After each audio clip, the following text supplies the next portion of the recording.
Welcome to Breaking Down Mental Health with Dr. Jones. In these educational videos, Dr. Jones will discuss mental health diagnosis, clinical supervision, using technology in counseling, multiculturalism, and many other topics to help you get a healthy understanding of why mental health is important. Please don't forget to like, subscribe, and hit the notification button if you enjoy these videos.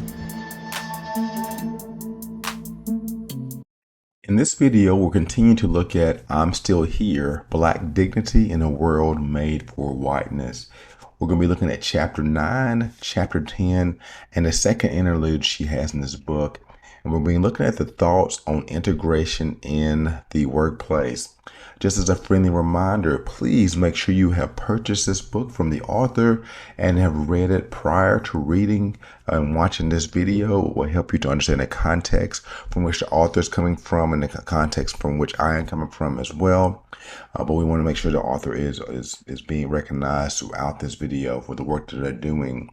What we want to do is look at these three sections today to help us get a better understanding of how do we implement this with our clients that we work with, also with our coworkers, and if we're in management, how do we do that with our employees that work with us. So in Chapter 9, she talks about this topic of creative anger. And anger is one of those topics that I would definitely say it's hard to really dive right into, because there are a lot of there's a lot of I think the right word I'm looking for here. There's a lot of controversy around the word anger.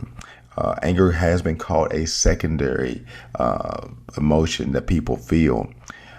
But what she does in this chapter is help us to get a better understanding of why people of color and people from minority groups have anger, and how this anger comes out in a creative way, and why people of color react in the way that they do in these specific situations.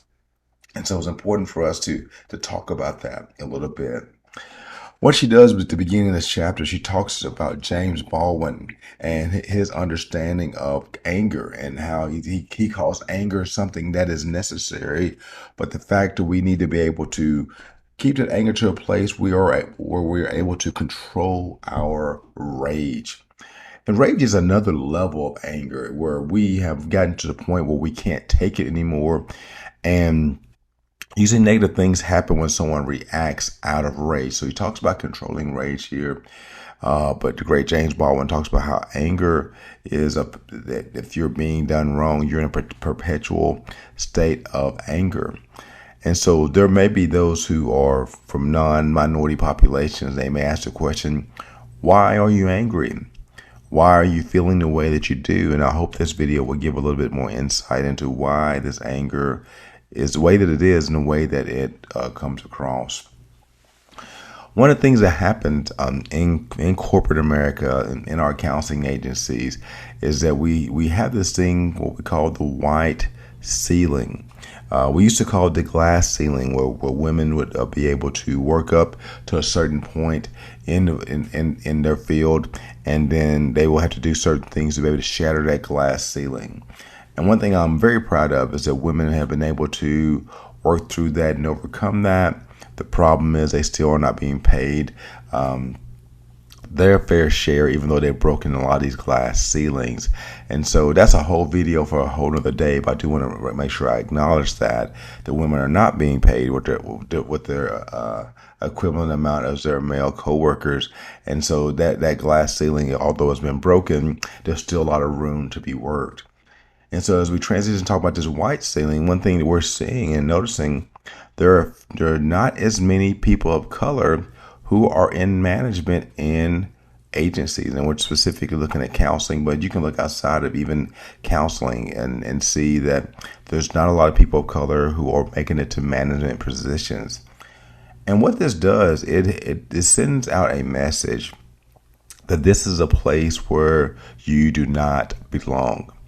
And it's important for us to understand that when an individual is working on trying to grow, when an individual is trying to advance in their career, when they don't see an opportunity to be able to move up or see an opportunity where their voice is going to be heard, or see an opportunity. Don't see any opportunities for them for longevity in that place because they have to play a game in order to be able to get by.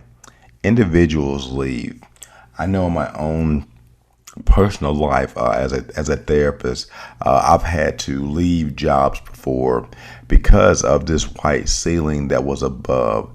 That maybe you were giving titles that showed you had some sense of power, some sense of the ability to make change. But when you're not giving a voice, anger definitely came out. And the easiest thing to do was to leave those situations. And it's not because an individual is trying to run.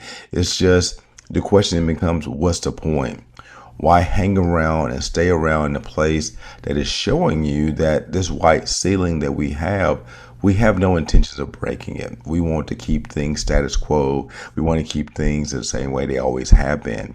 And so even though individuals may end up making a voice and say, yeah, we want things to be different, voicing that something's going to be different and actually making those changes are two separate things. Not just seeing so many people of color who are professionals who are just tired of it. And they are realizing that they do have some mobility to go places where they feel like they belong, to go places where they feel like they're being heard, to go places where they feel like they are able to contribute and say they will move on and go to there. And so many corporations will say that they have a hard time finding people of color to come work for them. But the reality of it is, when you look at what you already have there and you look at the population that you're serving, and there is a huge disconnect there, it takes a lot more than just than hiring someone. It takes an actual overall change of viewpoint and perspective to be able to bring in the people that you want to be there. And so this white ceiling is something that's very much real. A lot of people are recognizing that, and especially as people of color, they're tired of seeing the white ceiling. They want to break through, but even if they break through and they're the only one there, it still limits their ability to have a voice. And so this white ceiling is something that definitely needs to be destroyed. When you think about someone being a minority, there are some challenges of being a minority that have a mental health implications with that. It can lead to more stress, anxiety, lower self-esteem, and depression. There is different studies out there that confirm this, that whenever any individual is feeling unheard, or an individual are feeling like they're not an important part of something, they tend to take on more stress to be able, because they're trying to outdo their coworkers or trying to outdo the people they work with just so they can be seen for the work that they normally do. So where one person may work 20 hours a week to get their job done, this person goes 30 hours or more just so that they're able to be seen as being competent in what they do, but they put in extra time, which causes more stress for them. There's always that anxiety of, how are people going to take me? Are people going to listen to the things I have to say? Which is problematic as well, which leads to lower self-esteem, where individually I may feel like my self-esteem is not where it needs to be. Collectively, I may look at my self-esteem and say, where do I fit in my own cultural group, and am I representing my cultural group well? And when people see me, how are they judging my cultural group? And so that collective self-esteem is a big piece of that as well. And also just depression of thinking that things will be different, that if I get these certain degrees, if I play the game, if I do everything the right way, then maybe I'll be able to move on and be able to get to the place I need to be. But the reality of it is that doesn't necessarily always happen. And so these are just some of the challenges that minorities and people of color are facing in the workplace. And because of that, this is causing them mental health issues, which sometimes turn to physical health issues. And it's something that has to be talked about and something that needs to be dealt with. One of the things that we're seeing with people of color is this kinship and connection. Is that when we think about kinship and connection, there seems to be an unwritten rule about connection in minority populations. And I won't say this for the most part, I won't say it in every situation, but for the most part, you see that when someone is a part of a minority population, they are pulling for other people who are in that population as well. When it comes to promotion, that when someone gets promoted at their job or a different job from them, they feel that kinship. They know the work that person has put in to be able to get that promotion. And so we take it personally when that person has done that. And to me, that's a beautiful thing about being a minority, is having that connection, that I can meet somebody for the first time that's a person of color, and I can hear about the successes they have. And that makes me feel happy, because I'm seeing that they're reaching the goals they want to, and I feel like it's a reflection of me, and I feel like the things I'm doing is a reflection of them. And so that kinship and connection, where we look and see you're promoted, you're growing, and I'm there for you. Now I'm excited for you as well. Also in criminal justice, when I drive down the street and I see someone being pulled over who looks like me, there is a question in my mind: are they being treated fairly? Are they being treated in the right way? And it becomes very bothersome, because you literally want to stop and take notice, or get out, feel like you need to film, or whatever the case may be, because of kinship. Because you realize at any time and place that could be you, and you want somebody to step in as well. And when you're feeling that does cause anger, and it causes anxiety, because what's happening to that individual that's going through this problem, and it's a difficult thing to watch. But it's because of our kinships, because of our community, that we care about those things. Where it's easy for other people to just drive by and just ignore the situation, and we stop and we look and we are concerned, because we know just as easy that could be our child or us in that situation.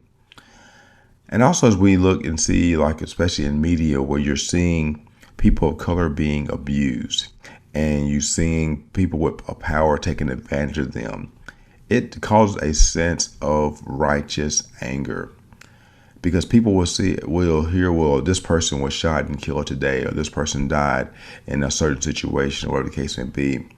And the question always comes back: why do you care? Why does that bother you so much?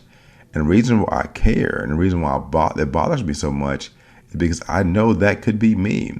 I know that could be someone that I love. It could be someone that I'm associated with, and it's someone that they love. And because of that kinship and connection, we get angry when we see those things. That when we see the murder of people of color, or the murder of people of other minority populations, and the importance of having their name being verbalized out loud, so they won't just be another statistic, that causes anger to come up. And so it's one of those things that is hard to deal with, because we want individuals to be seen. We want people to be heard. But when we see someone going through something negative and they don't have a voice anymore, there almost feels like there's an obligation to have that voice out there for them. And so that's just important to realize. Also, the anger of Black people is considered dangerous, explosive, and unwarranted. There's not really an official term for it, but I think the best way of terminology I've ever seen for it is what we saw, the angry Black man or the angry Black woman scenario, where when we seemed upset, when we seem like we're not happy about something, then the first thing is that people will say, well, you're angry about that. And when we hear about someone being a Black person or a person of color being angry, that's considered dangerous, because I don't know what they're going to do. I'm not sure how they're going to act. This person can be explosive. This person is angry for the wrong reason. The situation didn't even happen to them. But if you had a snapshot into the kinship and connection in these groups, then you will understand where this anger is coming from and why it's so important. And the reality of it is that if someone who's having to hold back their anger over and over and over again, it can get to a place where it's poisoning, when they don't feel like they have a place to be able to share those feelings of anger. So if I have a client that comes in who's seen something on TV that has really bothered them, or something in the media that's really hit home for them, and they are angry, and I dismiss that, I'm once again telling them their feelings don't matter, and I move on quickly from that. And that's not healthy. Every individual should have the right to feel angry, especially when they see an injustice going on. But if they're told that they shouldn't act that way, if they're told that they're overreacting, then that becomes problematic for them in the long run. And so this creative anger that she spoke about in this chapter is something that I think many people outside of minority populations don't really get, that anger comes from a place of years and years of watching individuals being abused and being used in the wrong way. And because of that, we want to see justice, and we want to see restoration. But it's hard to see that sometimes because that's not on the mind of people to do that. And another part of the book, she talks about how to survive racism in an organization that claims to be anti-racist. I didn't want to use all of her points here, but I did want to highlight a few points that she made in this video, and so to kind of help you to see her perspective she brought. One of the first questions she says that if you're trying to survive survive racism in an organization that claims to be anti-racist, the first question you need to ask is, why does your company want you? If you are if you're coming in as a new therapist and they want to hire you, why do they want you? Do they want you because they see your skills are invaluable and are going to be beneficial to the group? I think that's a good reason. Are they wanting you just because you can fill out a slot on their website that shows that I am a person of color and that makes them look good? That could be a possibility. But I think that's an important question to ask from the get-go of, why do you want me in your organization? And for many individuals out there, that you may be in situations where they may be honest with you and say, hey, we recognize that we do not have enough people of color working for us, and this is something that we're trying to rectify. And so we are purposely trying to find a candidate who fits that, so we can grow in this area. I know there have been times in my life where I've been in situations where there have been places where they were specifically looking to hire someone who was an African American. And they wanted my expertise to walk into the room, and that was something they were looking for. And those are the places I stayed the longest because they were straightforward about what they were wanting up front versus it being a thing of, let's just do a minority hire and don't let them know what they're doing. Now, do I still take those roles? No, I don't. I don't do that anymore. But early in my career, I felt like, if a company was going to be straightforward enough with me to let me know why they wanted me there and what their goals and intentions were going to be, then they helped me to see that I can begin to build trust with them because of their honesty from the start. And so I think it's important for us to be asking these questions of these companies that want us to work from, and find out, why do they truly want me to be there? And just evaluate for yourself what those answers are. Also, holding the organization to the highest vision they committed to for as long as you can. As we're working in counseling agencies, as we're working to find out what these companies are about, I ask questions in interviews of, when they always ask me, what do you see yourself in 5 years? I always ask the company, where do you see yourself in 5 years? What do you want the state? What do you want the community to say about you? What do you want your clients to say about you? What do we want people from the outside looking in when they see the work we're doing? What do you want them to see? And for some people, they have been thrown off by that question because they're not used to being asked that way. But in other situations, people have been stepping up to the plate and saying, this is where we're going. This is what we want to do. And I say, write those things down. Remind them of that. Hold them accountable for that vision they have. Because if they're committed to that, then you may find a place that's actually open to change. And that's extremely important, is to have organizations open to change. But if they're not really willing to tell you where they're going, or they don't know where they're going, that may be a red flag for you. This is not the right place to be. And so I just say, if you're going to be there, hold them accountable for the things that they have said. Also, just being able to find your people. It's interesting going into new workplaces and seeing other people of color, seeing other minority groups, seeing those who are white allies, and trying to find out who exactly can I trust? Who exactly is someone that is going to help me to be the best person I can possibly be there, and encourage me in my journey there in that workplace. And so it's important for you to find your people in these situations, to know who are the people I can go to and talk to and that's going to be trustworthy to me, to find out who in these scenarios is actually looking out for my best interest. And so that may be sometimes difficult to find that, but it's important to continue to seek and to find who your people are. And for some individuals, this takes a long time to find out who those people are on their side. And so when they find that, I say stick with them. It doesn't have to be 10, 15 people.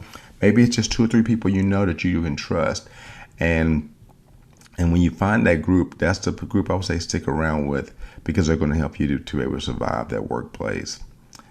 Also, practice self-care. In counseling, we talk a lot about self-care, but we don't really practice it that much.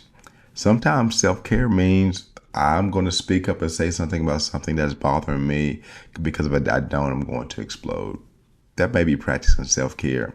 Self-care may be saying, hey, what we're doing right now is not fitting with our mission, and so I need that. Self-care may be saying no to opportunities in your organization because you know that they are really not ready to do that yet. And so you don't want to be a part of something that is messy. And so that's practicing self-care. Sometimes self-care is, once again, putting up boundaries and saying things you're willing to do and things you're not willing to do. And so practicing self-care can look a lot of different ways, but it's important for us to know that we must practice it if we want longevity in this counseling field. And those therapists and mental health practitioners who have found a way to be creative in their self-care and who are actually using self-care, they seem to last a lot longer in this field. And so I think that's an encouraging thing for us.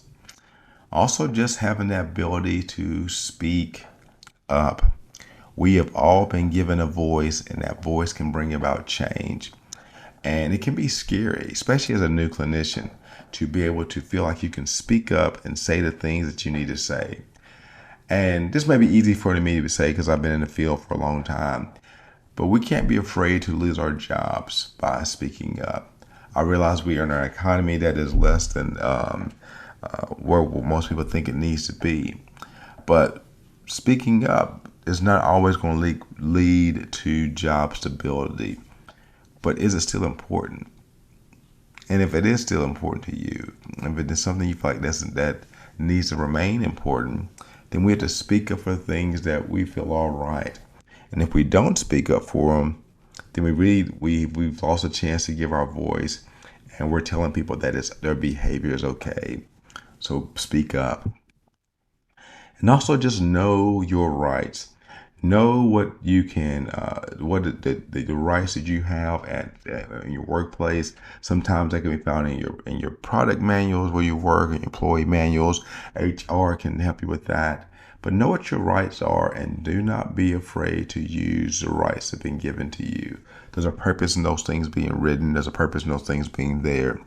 So please make sure you know what your rights are and exercise them to the best of your ability, because when you do that, you're helping them to see that you're serious about your job, you're serious about being in that workplace, but you're serious about being treated in the right way. And the last thing she talks about is this ritual of fear. This ritual of fear, this chapter, I think, was probably the most personal one for me in this whole book. She talks about how people of color have an unfair burden of exposing our children to fear for their survival. For many individuals, they have never had to have what I consider, or many people consider, the talk with their child about how they should act when they are in certain situations. That when I'm pulled over by a car, by a police officer, there is a certain posture in which I need to do and certain things I need to say to de-escalate the situation before it even gets started so that I can make it home safely. I cannot mention the number of individuals I know who that's their biggest fear, that their children or their spouse makes it home every night because their child fitting a description or because their child is seen to be a threat even though they're not a threat. And so children at an early age are taught some things that they probably should never have to be told. And the reality of it is that this is primarily happening in communities of people of color. That other populations, they're not having to have these conversations with their kids. That as a black man, there's certain things I know that I need to do to be able to make it out of certain situations and how to de-escalate situations before they get too bad. I was taught that. It didn't just naturally come to me. But when you see kids as young as 5 is learning how to deal with these situations, that's a sad place to be. That we have to explain to our kids, you must do this because if not, you can get harmed. And that may sound like a very harsh way of putting it across, but once again, we're trying to get away from trying to get away from sanitizing our history and telling the real history of how things have happened in our country. And also, to be in a constant state of fear leads to a life of trauma. I want to be very careful on the next thing I'm saying because I don't want this to sound like an anti-police video in any stretch of the imagination. But I think it's important to bring policing into this video. I want you to think, for example, when someone has pulled a gun on you, and I can name plenty of people that I know who've had guns pulled on them in traffic stops for broken tail light, things of that nature. When a gun is pulled on you and you have people surrounding your car and you're outnumbered and guns are drawn and you're told to listen and you're told to comply, how many of you have ever been trained to do that? I'm assuming that's none. Where do we learn to have a gun pointed in our face and to remain calm and to act normal in situations where our life could be taken away? I don't think we think about that enough. And the thing that's said a lot is, well, if this person just complied, how do you know what's going through that person's mind? Well, I wouldn't have done that. How do you know? Because this person is dealing with fear. I have a gun drawn on me. You don't know the traumatic history of that person or what they've gone through. And now they're facing down the barrel of a gun over literally a broken tail light or expired license or just because they're driving while they're black. And because of that, they live in a constant state of fear, which leads them to a life of trauma. And so you have individuals who are driving around, walking around, who are traumatized all the time, but the expectation is to not overreact, to not move too quickly, and not to do any of these things, and to just let the fear you have in your mind, let that go away temporarily while someone is trying to do their job. Once again, this is not an anti-police video. I just think it's important for us to realize some of the things that were the stories we're being told, they don't match up. They're not realistic because when you have individuals who are running around in fear, who are in safety of their life, who are concerned about the safety of their life, the safety of their loved ones, and they're wanting to return home as well, it's very hard to grasp this concept of trauma all the time when it becomes normalized around with the people you're seeing. So it's just important to have those things taken care of. Well, in this video, we had an opportunity to kind of go over 2 more chapters and also have another opportunity to talk about what it look like to work in an environment that says they're anti-racist. It's my hope that this video has helped you to expand your knowledge more on the thoughts that the author had. And I hope that will help you to grow more and enjoy this book more. And I'm looking forward to continuing this series with you. Hope you have a great day.